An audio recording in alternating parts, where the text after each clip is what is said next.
మాది మిర్యాలగూడ. అమ్మమ్మ గారి ఇల్లు కాంటెస్ట్ చాలా బాగుందండి. మాకు వెనకటి జ్ఞాపకాలన్నీ గుర్తు చేశారు. మాది ఆంధ్ర అన్నమాట. మా అమ్మమ్మ గారిది సత్తెనపల్లి. మా అమ్మ వాళ్ళందరూ 5గురు. కానీ అమ్మమ్మ గారు చిన్నప్పుడు మాకు మా అమ్మమ్మ మమ్మల్ని ఇంకా అసలు పల్లెటూరు వాళ్ళది సత్తెనపల్లి దగ్గర పల్లెటూరు అన్నమాట. ఆ వేసవి సెలవులు వస్తే వెళ్ళేవాళ్ళం. ఇక అక్కడికి వెళ్ళామంటే మోడల్ జడలు. ఇక మీకు తెలిసేదే ఉంది, ఆంధ్ర అంటే ఆవకాయ పచ్చడి. మామిడికాయ పచ్చడితో ఇక అలా కూర్చొని తినడం. అందరం మనవరాళ్ళందరం కలిసి సమ్మర్ హాలిడేస్ వస్తే ఖచ్చితంగా వెళ్ళేవాళ్ళం. సమ్మర్ వచ్చిందంటే అమ్మమ్మ వాళ్ళు వెళ్ళటం కామన్ కదా. ఇప్పుడు పిల్లలకంటే అన్నీ తిరగాలంటే ఈ ఫోన్లు వచ్చాయి, అన్నీ వచ్చాయి కాబట్టి వాళ్ళకి అన్నీ ఏం తెలియట్లా.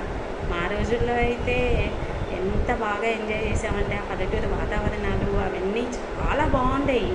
పొలాలలోకి వెళ్ళి అన్నీ అసలు అమ్మమ్మ అన్నీ తీసుకెళ్ళేది మమ్మల్ని. వాస్తవానికి అమ్మ వాళ్ళకంటే కూడా అమ్మమ్మ దగ్గరే ఎక్కువ టైం స్పెండ్ చేస్తాం మనం. అమ్మమ్మ చిన్నప్పుడు మమ్మల్ని ఏం చేసిందంటే హైదరాబాద్ తీసుకెళ్ళింది. మేము ఆంధ్ర కదా, మాది పిడుగురాళ్ళు అనమాట. హైదరాబాద్ తీసుకెళ్ళేది మా అమ్మమ్మ. అప్పుడు మమ్మల్ని అసలు ఆమె అప్పట్లోనే 10th క్లాస్. మా అమ్మమ్మ వాళ్ళ నాన్నగారు ఇంటికి మాస్టర్ని పిలిపించి అప్పట్లోనే పెద్ద బాధ శిక్ష అంటారు కదా, ఆ బుక్ మొత్తం చదివేసింది మా అమ్మమ్మ. క్లాసికల్ డ్యాన్స్ అవన్నీ.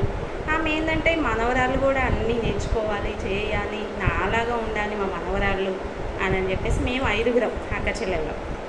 ఇంక మేము హాలిడేస్ వచ్చాయంటే సత్తెనపల్లి వెళ్ళిపోయేవాళ్ళం. అక్కడి నుంచి ఒక 5 minutes ఒక చిన్న పల్లెటూరు వస్తుంది అన్నమాట. ఇక అక్కడి నుంచి మళ్ళీ పెద్దకూరపాడు, అమరావతి ఇవన్నీ అమ్మమ్మ మమ్మల్ని అన్నీ తిప్పేదన్నమాట. సో తర్వాతకి గుంటూరు ఎగ్జిబిషన్ వస్తుంది అన్నమాట. ఎగ్జిబిషన్ కూడా తీసుకెళ్తుంది మా అమ్మమ్మ మమ్మల్ని. అట్లా సెలవులు వస్తే అన్నీ అమ్మమ్మే దగ్గరుండి అన్నీ తీసుకెళ్తుంది మమ్మల్ని. అప్పట్లో మోడల్ జడలండి. మాకైతే ఎన్ని వేసేదో మా అమ్మమ్మ. గాజుల జడ, నిచ్చెన జడ, ఇక దివ్యభారతి జడ, అసలు పాయలుగా అన్నీ ఎంత చక్కగా మా 5గురిని అలా కూర్చోబెట్టి వేసేదన్నమాట. ఆ రోజులు మళ్ళీ గుర్తొస్తే మాత్రం ఎంత బాగుంటుంది, ఎంత సంతోషంగా ఉంటుందో. కానీ అమ్మమ్మ ఇప్పుడు ఏముంది, ఎవరి దగ్గరికి రాలేకపోతుంది. అమ్మమ్మ ఇప్పటికీ మా అమ్మమ్మ ఉందండి. కానీ మీరు ఇలా పెడతారని తెలియదు, లేకపోతే నేను వెళ్ళి సెల్ఫీ తీసుకునేదాన్ని ఎంచక్క మా అమ్మమ్మ గారితో. ఆ రోజులు బాగుంటాయి, చాలా బాగుంటాయి. ఒకటి మళ్ళీ అమ్మమ్మ అక్కడికి వెళ్తే ఖచ్చితంగా వడియాలు పెట్టించేది మాతో. అన్నీ నేర్చుకోవాలమ్మా, మీరు ఆడపిల్లలు కదా, ఎప్పుడైనా ఇవన్నీ మీకు పనికొస్తాయని చెప్పేసి పొద్దున్నే లేపేది. పల్లెటూరు కదా, పొద్దునే ముగ్గులు వేయటం, ఇక అన్నీ అసలు మ్యాక్సిమం అమ్మమ్మే నేర్పించింది మాకు అన్నీ. ఇంకా అసలు ఆవకాయ పచ్చడి గురించి చెప్పేదే లేదండి. ఆవకాయ పచ్చడి ఒకటి, సగ్గుబియ్యం వడియాలు ఒకటి, ఇక ఇంటికి వెళ్తే తాటి ముంజలు. సత్తెనపల్లి దగ్గర ముంజలు బాగా వస్తాయి. అక్కడి నుంచి పెద్దకూరపాడు దగ్గర అనమాట. చెట్ల దగ్గరికి పోయేసి అన్నీ కోసుకొని వచ్చి మా మామయ్య అన్నీ తీసుకొని వస్తారు. మా పిల్లలు వచ్చారు, మాకు కావాలి అని.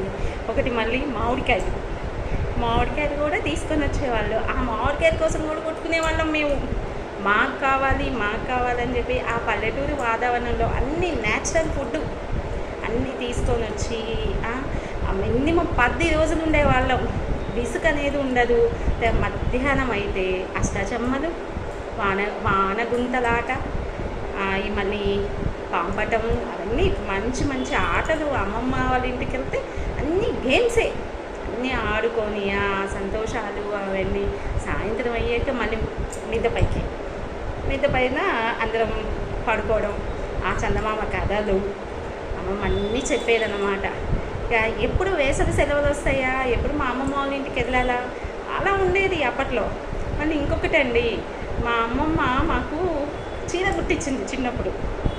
కుచ్చులుగా చీర కుట్టించి మిషన్ దగ్గర తనే వెళ్ళి మా మనవరాళ్ళకి ఇట్లా ఒక 5 చీరలు కుట్టియాలమ్మా, ఈసారి వచ్చాకే వాళ్ళు కట్టుకుంటారు అని చెప్పేసి చిన్నప్పుడు చీర కుట్టించి అసలు చాలా వరకు ఆ చీర మా దగ్గర ఉంది. కథ ఇక రోజులు గడిచిపోతున్నాయి కదా, ఇప్పుడు లేదు ఆ చీర. మా పిల్లలకి మా అమ్మమ్మ ఇలా చేసింది అని చెప్పేసి మా పిల్లలకి చెప్తే వాళ్ళకి ఎంత సంతోషంగా ఉంటుందో, ఎంత బాగుంటుందో. మా పిల్లలకు కూడా మా అమ్మమ్మ బిర్యానీ నేర్పించింది. ఇట్లా చెయ్యాలమ్మా, మీ అమ్మ వాళ్ళు మా మాట విన్నారు, మీరు కూడా వినాలమ్మా, అన్నీ చక్కగా చదువుకోండి, బాగుంటుంది. నేను అప్పట్లోనే 10వ తరగతి చదివాను. హైదరాబాద్ వెళ్తే మా అమ్మమ్మ ఇంగ్లీష్ టక్క టక్క టక్క టక్క చెప్పిస్తుంది, మేమే చదవలేకపోయాం. ఇప్పుడు ఆ బస్సు వస్తుందంటే ఆ బస్సు ఏమైనా ఏదైనా ఇప్పటికీ మా అమ్మమ్మ చెప్పిద్ది అనమాట మాకు. అంత అంత బాగుంటుంది అమ్మమ్మతో రిలేషను. ఇక అంత ఫ్రీడమ్గా ఎవరి దగ్గర ఉండదు, చాలా బాగుంటుంది. కానీ అందరూ అనుభవించాలి అలాంటి సంతోషాలన్నీ. ప్రతి ఒక్కరికి ఉంటారు కదా, ప్రతి ఒక్కరికి. ఎప్పుడైనా సంక్రాంతి వచ్చిందంటే ఆంధ్రాలో మీకు చెప్పేదే లేదు, పెద్ద ఫెస్టివల్ అది. ఇక ముగ్గులు వచ్చి ఇంకా ముగ్గులు వేస్తూ దాంట్లో రంగులు రుద్ది ఇక గొబ్బెమ్మలు పెట్టుకోవటము. ఒకటి హరిదాస్ వస్తారు, ఇంకా 5 అట్లా అందరం గ్లాసులో బియ్యం పట్టుకొని అలా కూర్చుంటాం.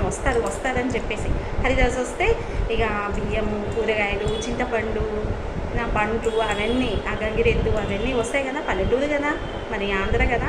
ఇక సంక్రాంతి వస్తుందంటే సార్ లంగావోణిగా కట్టుకోవటము, జడకుప్పెలు వేసుకోవటం, పూలు పెట్టుకోవటం, అసలు ఎంత బాగుంటాయో. మీరు మళ్ళీ మాకు పాత రోజులు గుర్తు చేసి, అమ్మమ్మ గారి ఇల్లు కాంటెస్ట్ మాత్రం సూపర్ వాసవి గారు, చాలా బాగుంది. మాకన్నీ మా అమ్మ వెనకటి రోజులన్నీ గుర్తు చేశారు. అమ్మమ్మ అంటే అసలు ఇక చెప్పేది కాదు. ముఖ్యంగా అన్ని పచ్చళ్ళు అవన్నీ నేర్పించి అన్నీ చాలా బాగా గుర్తుకొస్తున్నాయి ఆ రోజులన్నీ. ఒకటేను మళ్ళీ పూలమాల మా అమ్మమ్మ నేర్పించింది. పూలమాల నేర్పించటము, జడలు వేసుకోవటం, మాల కట్టడం, అవన్నీ నేర్పించి అన్నీ మేమే స్వయంగా ఏం చేసేది, కాగితాలు కట్ చేసి ఈ దారం అట్లా పెట్టి ఆ కాగితాలు ఇట్లా మాలలాగా కట్టుకొని నేర్పియాలని చెప్పేసి